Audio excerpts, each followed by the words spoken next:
ಚಿಕ್ಕಮಗಳೂರು ಜಿಲ್ಲೆಯ ಮೂಡಿಗೆರೆಯಲ್ಲಿ ಈಗ ಅನ್ಯ ಕೋಮಿನ ಅಪ್ರಾಪ್ತ ಪ್ರೇಮಿಗಳ ಪ್ರಕರಣವೊಂದು ಭಾರಿ ಸದ್ದು ಮಾಡ್ತಾ ಇದೆ.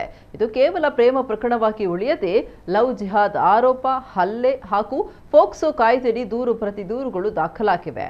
ಬಿಳಿಗೋಳ ಗ್ರಾಮದ ಪಿಯುಸಿ ವ್ಯಾಸಂಗ ಮಾಡ್ತಾ ಇರುವ ಹಿಂದೂ ಸಮುದಾಯದ ಹುಡುಗಿ ಮತ್ತು ಎಸ್ಎಸ್ಎಲ್ಸಿ ಓದ್ತಾ ಇರುವ ಮುಸ್ಲಿಂ ಸಮುದಾಯದ ಹುಡುಗ ಒಬ್ಬರನ್ನೊಬ್ಬರು ಪ್ರೀತಿಸ್ತಾ ಇದ್ರು ಅಂತ ತಿಳಿದು ಬಂದಿದೆ. ಈ ವಿಚಾರ ಹೊರಬಿದ್ದ ನಂತರ ಲವ್ ಜಿಹಾದ್ ಆರೋಪದಡಿ ಕೆಲವು ಹಿಂದೂ ಸಂಘಟನೆ ಕಾರ್ಯಕರ್ತರು ಅಪ್ರಾಪ್ತ ಯುವಕನ ಮೇಲೆ ಹಲ್ಲೆ ನಡೆಸಿದ್ದಾರೆ ಎಂಬ ಆರೋಪ ಕೇಳಿ ಬಂದಿದೆ. ಹಲ್ಲೆಗೆ ಒಳಗಾದ ಅಪ್ರಾಪ್ತ ಯುವಕ ಮೂಡಿಗೆರೆ ಪೊಲೀಸ್ ಠಾಣೆಯಲ್ಲಿ ದೂರು ದಾಖಲಿಸಿದ್ದು, ಅದರ ಆಧಾರದಲ್ಲಿ 3 ಹಿಂದೂ ಸಂಘಟನೆ ಕಾರ್ಯಕರ್ತರ ವಿರುದ್ಧ ಪ್ರಕರಣ ದಾಖಲಿಸಲಾಗಿದೆ. ಪೊಲೀಸರು ಘಟನೆಗೆ ಸಂಬಂಧಿಸಿದಂತೆ ತನಿಖೆ ಮುಂದುವರೆಸಿದ್ದಾರೆ. ಇನ್ನೊಂದೆಡೆ ಹುಡುಗಿಯ ತಂದೆಯೂ ಕೂಡ ಅಪ್ರಾಪ್ತ ಮುಸ್ಲಿಂ ಯುವಕನ ವಿರುದ್ಧ ದೂರು ನೀಡಿದ್ದು, ಅದರ ಆಧಾರದಲ್ಲಿ ಪೋಕ್ಸೋ ಕಾಯ್ದೆಯಡಿ ಪ್ರಕರಣ ದಾಖಲಿಸಿರುವುದಾಗಿ ತಿಳಿದು ಬಂದಿದೆ.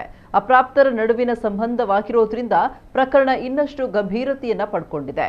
ಈ ಪ್ರಕರಣದಲ್ಲಿ ಯುವಕ ಮತ್ತು ಯುವತಿ ಇಬ್ಬರು ಅಪ್ರಾಪ್ತರಾಗಿರೋದ್ರಿಂದ ಕಾನೂನು ಪ್ರಕಾರ ಪ್ರಕರಣವನ್ನ ಸೂಕ್ಷ್ಮವಾಗಿ ಪರಿಗಣಿಸಲಾಗ್ತಾ ಇದೆ.